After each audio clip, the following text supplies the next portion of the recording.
ইসলাম ও মুসলমানের সবচেয়ে বড় শত্রু বাংলাদেশে কুখ্যাত কাদিয়ানী সম্প্রদায়। নিঃসন্দেহে তারা কাফের এবং অমুসলিম। তাদেরকে যারা কাফের বলবে না তারাও কাফের, কারণ তারা আল্লাহর আখিরি নবী মুহাম্মদ সাল্লাল্লাহু আলাইহি সাল্লামকে আল্লাহর শেষ নবী হিসেবে বিশ্বাস করে না। চিল্লায় বলেন নাউজুবিল্লাহ। সেজন্য তারা কি? তাদেরকে যারা কাফের বলবে না তারা কি? মানুষকে তারা ধোঁকা দিতে মুসলমানদের মতো দাড়ি রাখে, টুপি লাগায়, নাম রাখে, তাই বলে মুসলমান হবে? দাড়ি রাখলে কেউ যদি মুসলমান হতে পারত তো রবীন্দ্রনাথ ঠাকুরের চেয়ে বড় মুসলমান কে হইত? সে কি মুসলিম ছিল না অমুসলিম? টুপি লাগালে মুসলমান হওয়া যায়? দিল্লি পার্লামেন্টে হিন্দু এমপিরাও তো টুপি লাগায়, মুসলিম হবে? নাম রাখলে মুসলমান হওয়া যায়? এক শয়তান বোতলে পেশাব করে উপরে লেবেল দিছে শরবত, ওটা কি শরবত হবে? তদ্রুপ কাদিয়ানীরা কাফের। আব্দুল আউয়াল, আব্দুল সামাদ, মুবাশশির আলী, কবির চৌধুরী, শাহরিয়ার কবিরা, নিঝুম ঝুমদা, এসব নাম রাখার দ্বারা তারা মুসলমান হতে পারে না। আমার ভাইরা, আমার বন্ধুরা, আমার আল্লাহ ও নূর নবীজি আমার মুহাম্মদ মুস্তাফা সাল্লাল্লাহু আলাইহি সাল্লামের ইসলাম ও কোরআনের হাজার হাজার বছর পরে বর্তমান ভারতের কুখ্যাত, পাঞ্জাবের কুখ্যাত, গুরুদাসপুরের কুখ্যাত কাদিয়ানে ইংরেজ আমলে এক শয়তান নিজের নবী দাবি করছে। চিল্লায় বলেন নাউজুবিল্লাহ। ওই শয়তানটার নাম রাখছিল তার বাপ মির্জা গোলাম আহমদ কাদিয়ানী। সাবধান, তাকে গোলাম আহমদ বলা যাবে না, কারণ গোলাম আহমদ অর্থ আহমদ এর গোলাম। কোন কাফের গোলাম আহমদ আহমদের গোলাম হতে পারে না। ওই দিক ঘুরে বসে কথা বুঝতেছেন? আর কাদিয়ানের কাজ্জাব ছিল শেষ দরজার কুখ্যাত কাফের। সে গোলাম আহমদ আহমদ এর গোলাম ছিল না, সে ছিল কুখ্যাত শয়তানের কুখ্যাত গোলাম। কাদিয়ানের কাজ্জাব ছিল ইংরেজদের পা চাটা গোলাম। সে বলেছে 1857 সালে কোরআন শরীফ নাকি বাজেয়াপ্ত হয়ে গেছে। চিল্লায় বলেন নাউজুবিল্লাহ। কাদিয়ানের কাজ্জাব, মিথ্যা নবুয়তের দাবিদার মির্জা গোলাম শয়তান কাদিয়ানের উপর গজব এসেছে 1908 সালে। যখন গজব এসেছে, কাদিয়ানের কাজ্জাব, মিথ্যা নবুয়তের দাবিদার, ইংরেজদের পা চাটা গোলাম মির্জা গোলাম শয়তান কাদিয়ানী 1908 সালে ধ্বংস হয়ে কুখ্যাত জাহান্নামের কুখ্যাত কুকুরে পরিণত হয়েছে।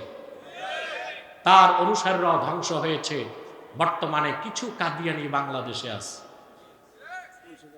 এই পর্যন্ত তারা 100 আস্তানা করে ফেলছে। তাদের সবচেয়ে বেশি উৎপাত আপনাদের ব্রাহ্মণবাড়িয়ায় আর পঞ্চগড়ে।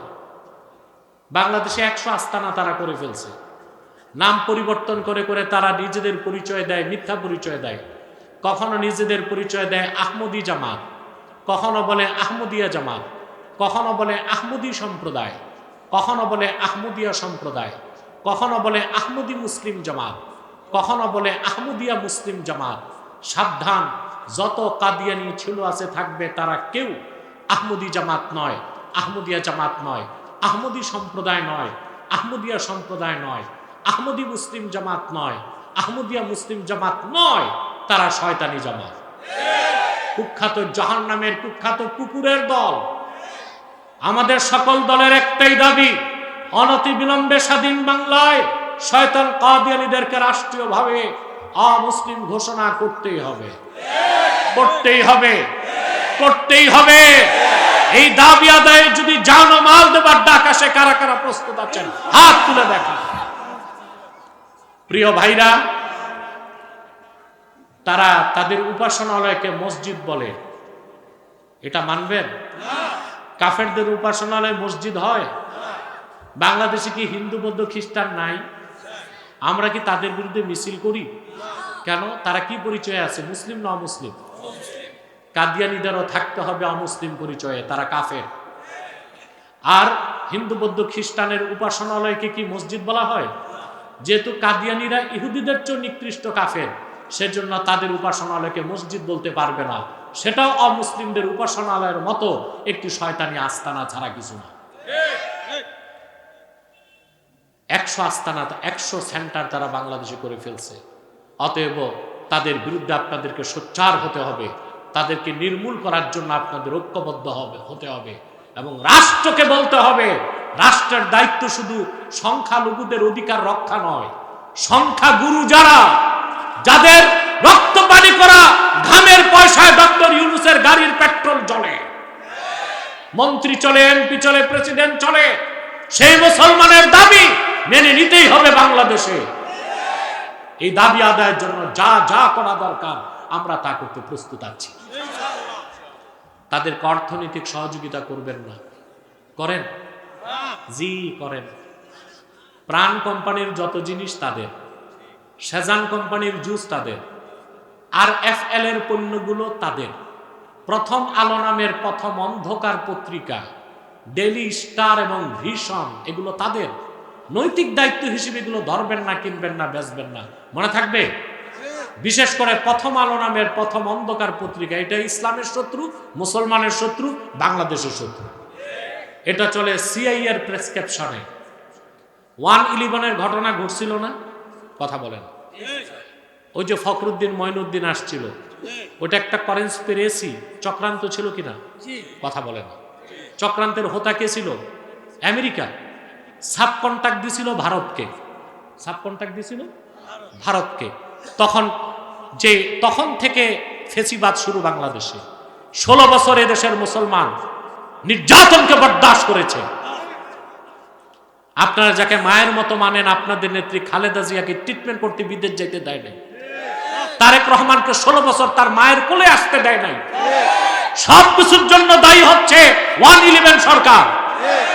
তাদেরকে বসিয়েছিল আমেরিকা, আর সাব কন্ট্রাক্ট নিছিল ভারত। কে নিছিল? ভারত। ওই 1/11 ঘটানোর আগে এই দেশে জঙ্গি নামে তকমা দেওয়া আলেমদের, বুঝলেন, তারপরে দেশ জঙ্গিদের হাতে চলে যাচ্ছে, মাদ্রাসাগুলোতে সন্ত্রাসী বানানো হয়, এসব প্রচার করত কুখ্যাত প্রথম আলো নামের প্রথম অন্ধকার পত্রিকা। তাহলে যদি অভ্যুত্থানের পরে হাসিনা দেশ ছাড়তে বাধ্য হয়, যদি শেখ মুজিবের বাড়ি ভাঙ্গা যায়, প্রথম আলো পত্রিকা কেন নিষিদ্ধ করা হবে না? এই দেশের মুসলমান তা জানতে চায়।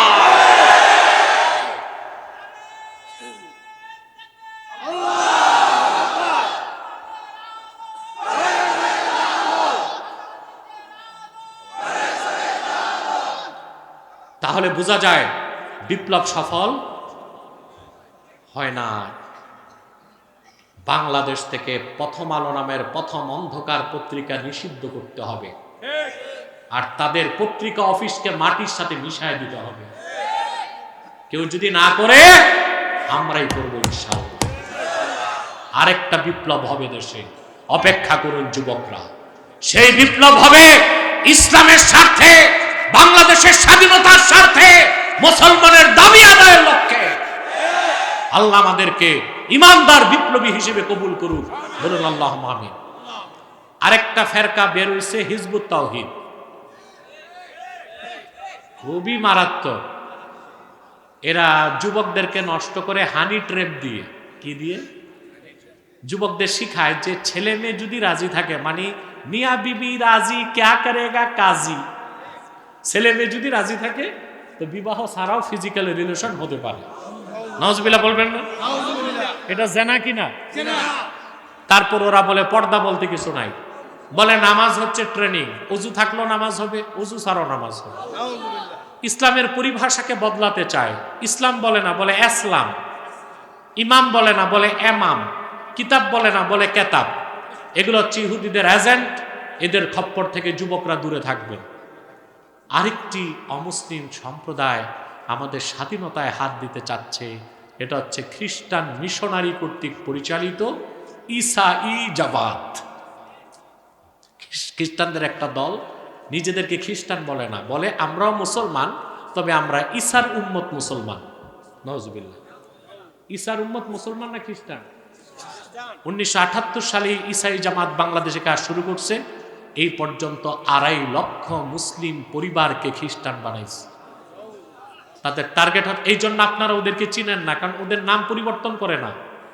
মুসলিম থাকতে যেই নাম থাকে, খ্রিস্টান হওয়ার পর নাম পরিবর্তন করে না। আর নিজেদেরকে খ্রিস্টান বলে না, কি বলে? মুসলিম বলে। বলে আমরাও মুসলমান, তবে ঈসার উম্মত মুসলমান। ওগুলো মুসলমান না খ্রিস্টান? 2.5 লক্ষ পরিবারকে তারা 78 সাল থেকে এই পর্যন্ত খ্রিস্টান বানাইছে। খ্রিস্টানদের টার্গেট হচ্ছে, খ্রিস্টান সংখ্যা যখন বেড়ে যাবে তখন পূর্ব দারফুর কিংবা পূর্ব তিমুর কিংবা সুদানের মতো বাংলাদেশের একটা ভূখণ্ডকে তারা আলাদা করে খ্রিস্টান রাষ্ট্র বানাবে। হতে দিবেন? এক সাগর রক্তের বিনিময়ে তা হতে দেওয়া হবে না। মনে থাকবে? আল্লাহ আমাদেরকে কবুল করুক, মঞ্জুর করুক। আমি মোনাজাতের আগে একটু ফ্লোর দিচ্ছি আপনাদের জনপ্রতিনিধি জনাব ইঞ্জিনিয়ার শ্যামল সাহেব একটু কথা বলবেন, দোয়া নেবেন।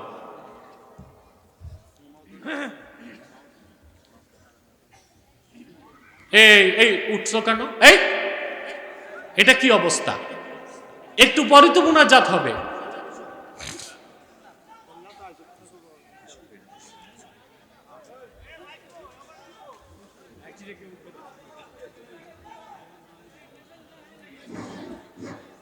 আসসালামু আলাইকুম।